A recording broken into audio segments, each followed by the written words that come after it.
Cut across right now to our political panelists. Are we building up to a communal minefield as we count down to elections in Rajasthan, which take place next year?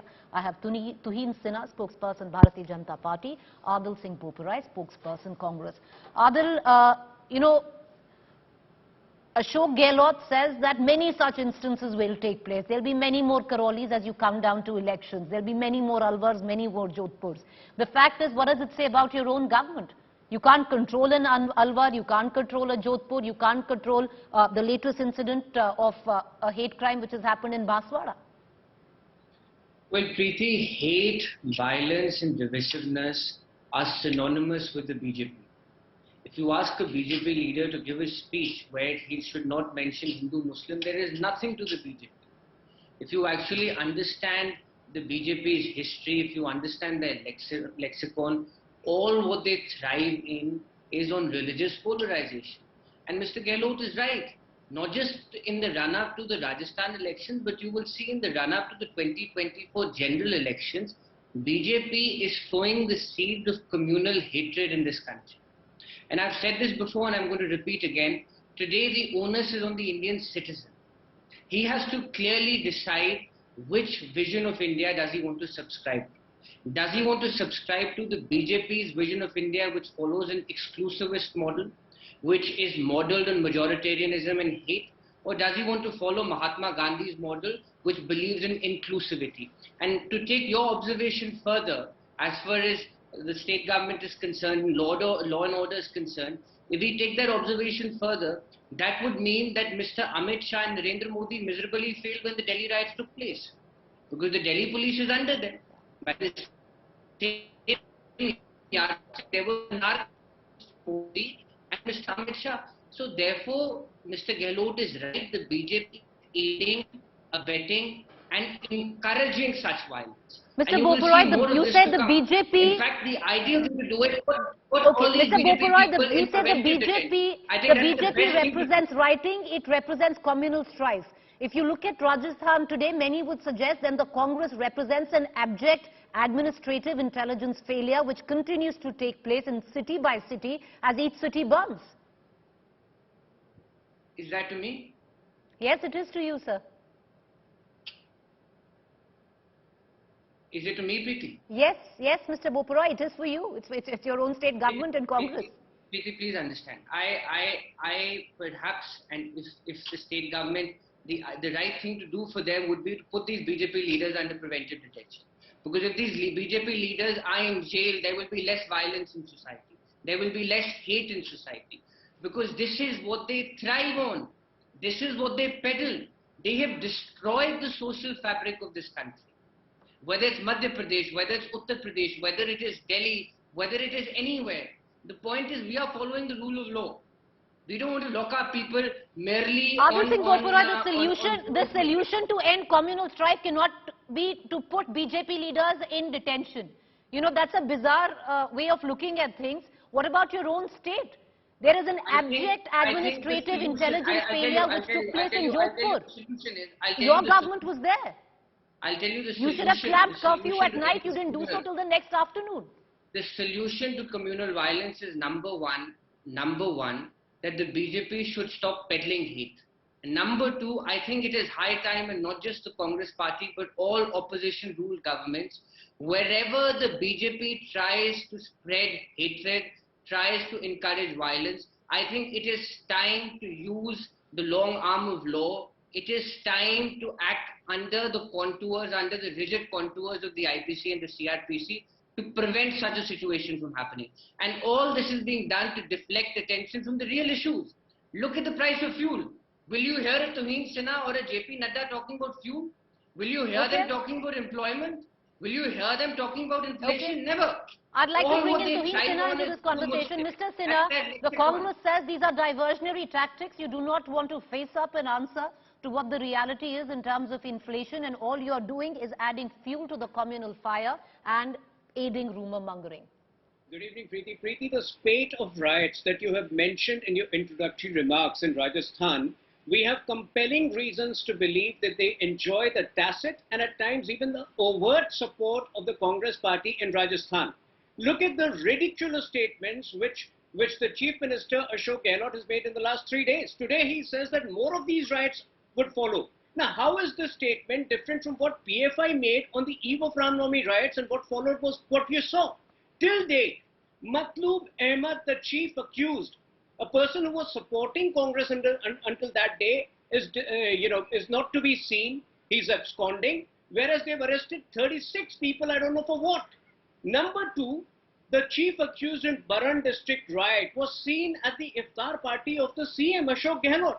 Number three, at one point, Ashok Gehlot says, he shrugs off the Jodhpur violence and says, nothing major or nothing significant happened. Why? Because the victims were Manya, a lady called Manya, who was hit with rods, a guy called Deepak who was stabbed with knives because he went out to buy medicines for his father. I mean, is this the attitude of the Congress party? And mind you, this is not a Rajasthan problem. Pan-India, the Congress party has taken a very, is catering to an Islamist audience. A Jharkhand minister virtually warns the Hindu community and says that आप 80% है, अगर कुछ होगा तो घाटा के लिए आप तैयार हो जाइए. Is this the language which a Congress minister makes in Jharkhand? We have seen that immediately after Tawqir Raza made some very inflammatory remarks on the eve of Uttarakhand elections, how he was lapped up by the Congress party. One Congress MLA in Telangana calls for beheading of Jitendra Tyagi, and not a single responsible Congress leader condemned him. Is this the attitude of the Congress party? This is what is propelling these riots, and the Congress is, blaming the BJP for no reason. Tuhin Sinha, if you're going to look at and count, provocative, bigoted statements made by political leaders on the eve of election, it's a tad bit rich. There's a league of instances that I can recount just in Uttar Pradesh that your leaders have made. So let's tear off that pitch, because none the richer. Possibly the BJP, at least in the recent past, could have a little more. But I'd ask you a question. You said that the Congress caters to the Islamic audience. 2 Muslim men have been beaten up. Their bike has been burnt. This has happened in Banswara. That's Rajasthan. Why would the government, who caters to an Islamic audience, attack the minority community then? No, you need to understand the way we deal with people who create arson and violence. The main accused of in Jahangirpuri violence have all been charged under NSA.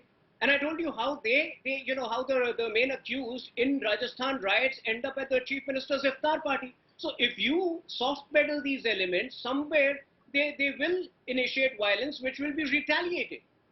It's a trend. It's a message which you are sending that we will be soft. Look at the Jodhpur riots itself. We have. So are you in any which way, Mr. Sinha? Are you in any which way justifying the beating, the assault of these 2 young Muslim boys? Are you justifying that? Not at all. Because there's a reaction. You said there will be a reaction to it. It's highly worrisome if you are. If the police responds with unusual lethargy, which it has done in all of these cases, eventually when your house is being attacked somewhere, the community which is being attacked will retaliate. I'm not justifying it at all. It is a very sad thing that the police in Rajasthan has failed to arrest this violence. Had they promulgated, Section 144 on the eve of Eid, and they had reasons to do that, I don't know why they did not do that. The reasons I will tell you, Mr. Tuhin Sinha, was rumor mongering, which was abetted by your own mayor of Jodhpur. But I'll take your question to Aadil Singh Boparai as well. Aadil Singh Boparai, you're paying the price of appeasement. That's what the Congress's charge is. I think that's a completely bogus charge. We're a party which contests elections. We're a party which seeks power. Now, please tell me, this bogey of appeasement, why would we do anything that is not conducive to a larger section of society or tends to alienate a larger section of society? It just does not add to reason. It just does not add up, number one. Number two, the fundamental distinction between us and the BJP is that we don't see victims through the lens of religion. We see victims as victims. And we have to come to the aid of victims regardless of their religion.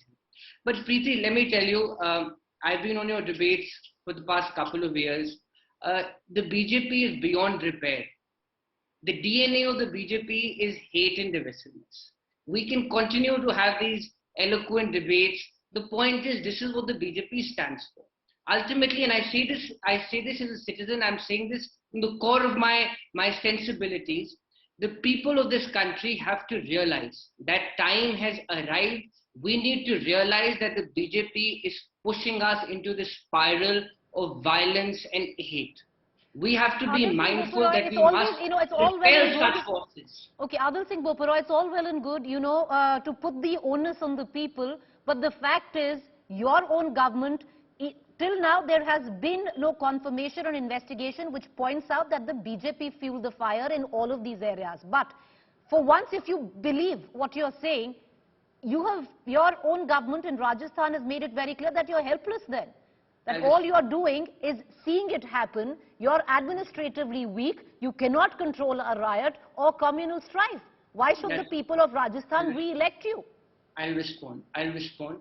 Preeti, had it not been for the agile administration and the intelligence inputs and the governance of Mr. Gehlot, the situation could have further worsened because the BJP wants the situation to worsen. Please understand, what is the BJP's modus operandi? The BJP wants to create a religious divide. This is what they thrive on. Put this question to any BJP person. Can they even deliver a speech for 5 minutes without getting the Hindu-Muslim bogey? All what the BJP stands for is religious polarization. And it's not just 2014. This is their DNA right since the time of Golwalkar and Savarkar. They misled the public in 2017 with their Achhe Din bogey. There is no Achhe Din. The price of fuel. Do they ever speak on the real issues? What about employment? What about price rise? Lemons today, my staff member came and told me, sells at 350 rupees.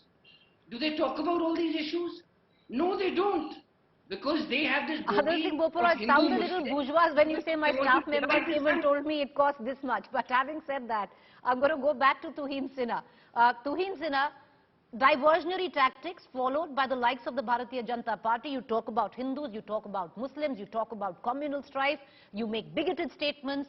You don't talk about the real issues that are facing the country: inflation, the price of fuel, the lack of jobs. Preeti, the Congress needs to grow beyond its puerile rhetoric. When you ask them, do they have any evidence to prove that BJP is involved in the riots? They don't have an answer. On the contrary, it is the Supreme Court which has called out the political violence against us in Bengal. I repeat it with responsibility. We have been the biggest victims of political violence both in Bengal and Kerala. And over here, let's stick to the moot point. What was the chief accused in the Baran district riots of Rajasthan doing at the iftar party of Ashok Gehlot? Why is Matloob Ahmed still absconding, a person who was supporting Congress till that day?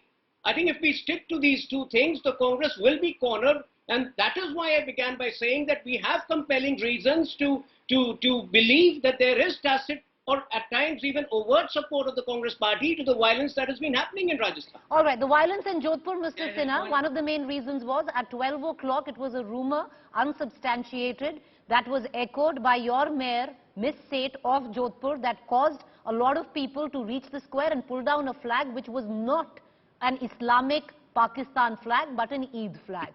Rumor mongering was from your part as well, and there is proof of that. Aadil Singh Boparai, please respond to what Tuhin Sinha has said. He's made pointed questions, he's asked you, and I'm going to close on that.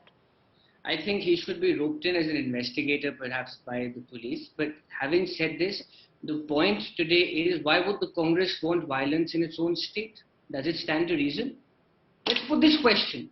We're a rational human being. Let's put this question to a rational human being who is in power today in a state. Why would he want violence in a state? Who benefits from this violence? There is just one political party which benefits from this violence. There is just one political party which benefits from communal polarization. And the likes, I can give a long list. Their central ministers deliver inflammatory, hateful and provocative speeches. All right. Okay, gentlemen, may I just come in? I need to bow out of this debate. Appreciate both of you for joining us, and understandably, this, unfortunately, viewers, will be a debate which will be carried on in days to come. Elections are in order in many states. Rajasthan next year. Before that, other states, and many states, unfortunately, would turn into communal minefields. Will the common citizen, the common man, be able to sidestep this minefield and these mines there? Time will tell.